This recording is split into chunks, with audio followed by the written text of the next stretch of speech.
Welcome back to the Sit Down presented by Visa. We're pleased to be joined by Vanessa Gilles of the Canadian Women's National Team ahead of their friendlies and, quite frankly, exciting competition, the Pinatar Cup against China PR, Chinese Taipei, and Mexico. Vanessa, there's a lot that I'd like to get into in a very short amount of time, so I'm going to try to get right to it, and I want to start with a personal question for you because you're in line to win your 50th cap for Canada, and Wow. it's Okay. pretty remarkable to think that we're at the half centurion mark already, and what the journey has been for you to get here. But if I were to ask you, and I'm going to ask you to try to summarize your first 50 games with Canada, where do you think you would start in that answer? I don't know why you said already before that question because I feel like it's been a long road to get here. Finally, maybe is a better Touche. word. But what would I say to describe my first 50 games? That's a good one. Highs and lows.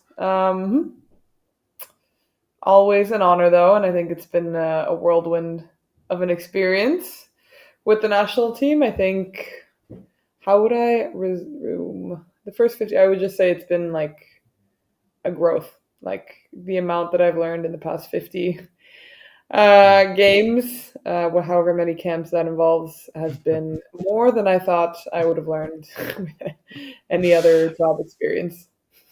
Well, growth, I think, is a brilliant way to summarize it. And through the tough times and the great times, the smiles and the tears, there is that growth. And look, I'll be honest. When I got my email from Canada Soccer about the voting for Players of the Year last year, it was pretty easy for me to put your name one. And if I could have put you two and three, I would have, just because of your performances on and off the pitch and how you were able to represent that crest on your shirt.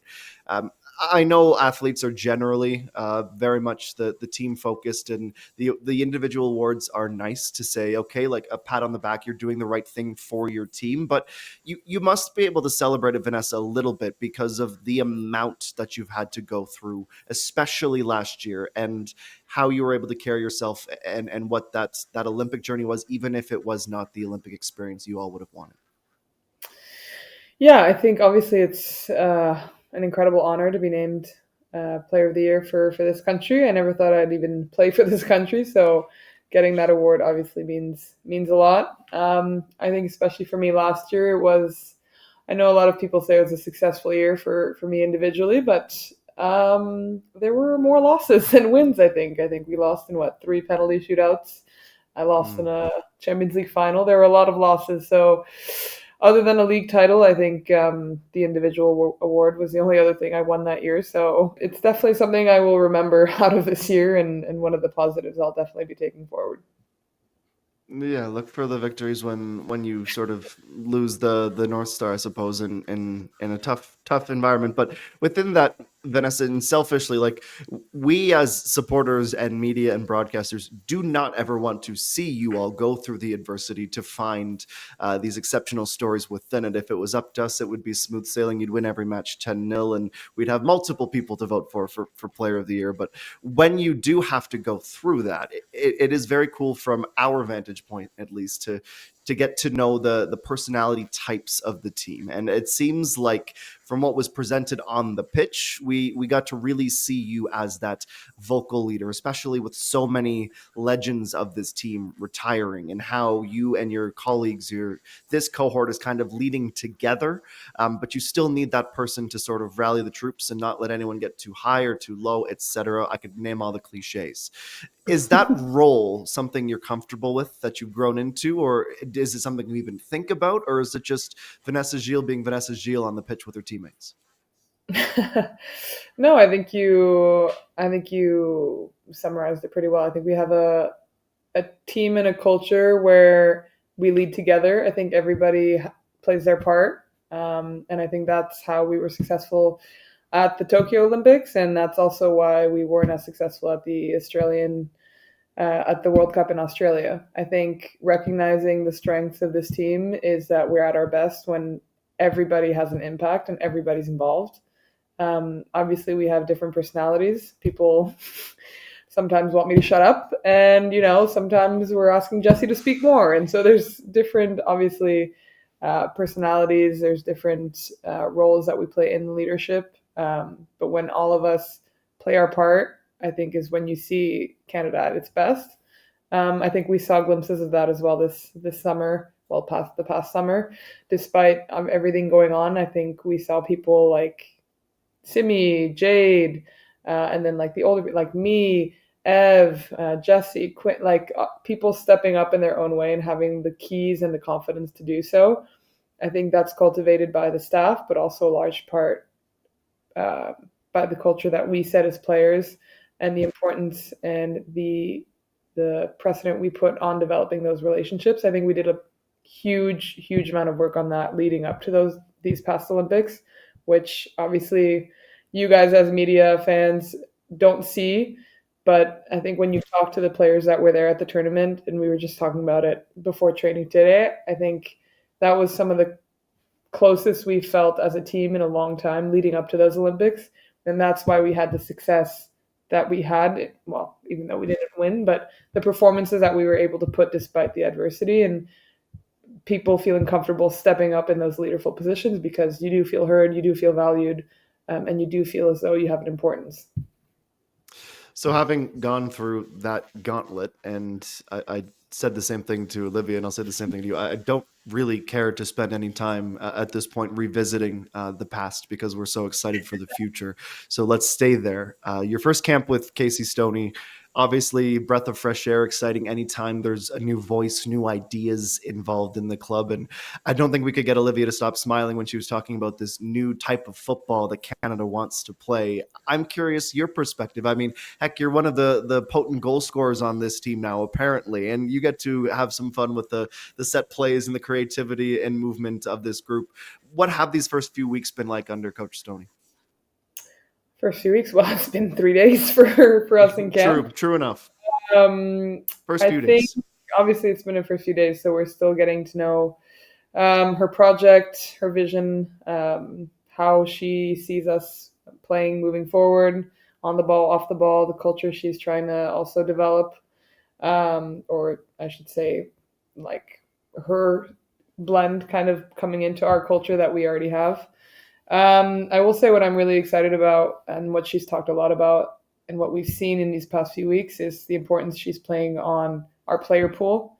I think that's so incredibly important, having obviously experienced myself the lack thereof of importance put on that growing up through the system, not having partaken in the youth national team, not having a home national team league, professional league, having to go play for the French U23s to be seen by our national team. Like, there are definitely holes to be filled, and that's something she's clearly stated needs to move forward. I think she's talked a lot about being there for the NSL as well, for the coaches, helping them develop, which will in turn also help Canadian players back home develop and be coached. She's played, I think she was with the U17s a few weeks ago as well here in Spain. Seeing them, we've also seen new faces here in camp come up through the youth national team. And so it's been exciting to see maybe importance that we haven't seen in the past on that. And it's exciting to see that Canada, will be and is in good hands moving forward, and the talent that we have is there and will be developed moving forward.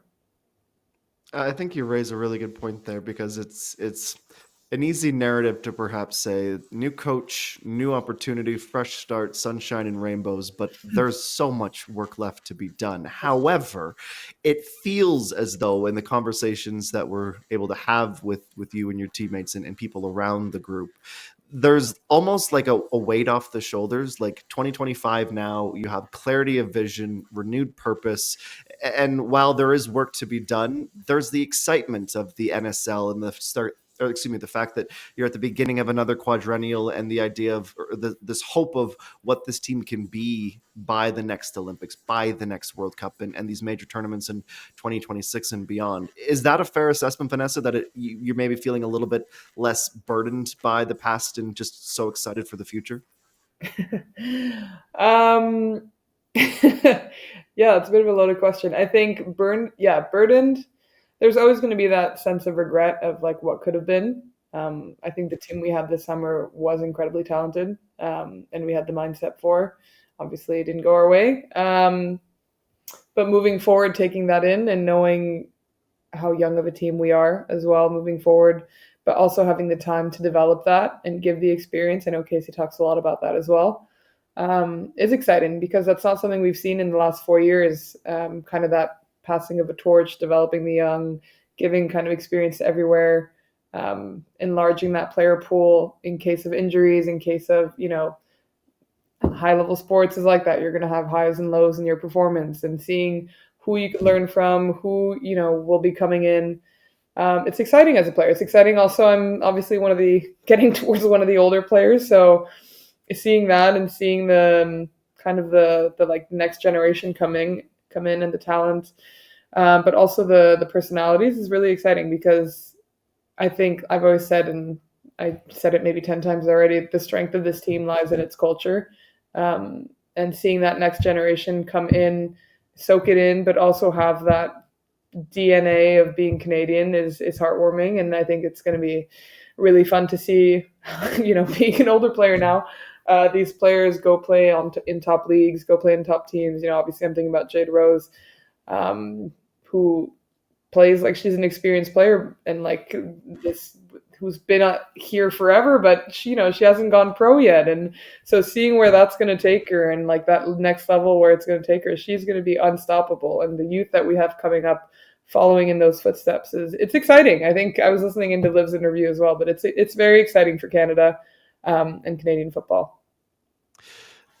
I guess in closing, one question for you in the future and one question on this country in the future, but I won't make the mistake again, Vanessa, of saying you're you're already at 50 caps, because I don't want to disrespect the journey you've been on. But when we look to the next 50 caps, when we're talking and you're about to get your 100th, what are you hoping that looks like for you in this country, this journey that it will be to get to that milestone? Where do you want this program to be? Where do you want you to be? Well, if I get to 100, I would be incredibly proud and happy. Hopefully that will come to be, but we'll see. It's a long road ahead. In the next 50 caps, I would just say I would hope it's a lot less stressful. Than what it maybe has been, but also, what's a good word I could use without coming across? I would say also enjoyable. I would want these next 50 caps to be, obviously with high level sports, there's always going to be that stress of performance and everything, but enjoyable coming into camp, having a good time, but also being pushed, and learning day by day, I think would be a big thing. Thank you for being with us today on the Sit Down presented by Visa. We look forward to celebrating your half-centurion mark at the Pinatar Cup. And good luck with these matches. We're thrilled to see this new version of Canada with the new face at the helm and the same stars that give everything for their country every time you step on the pitch. Thank you.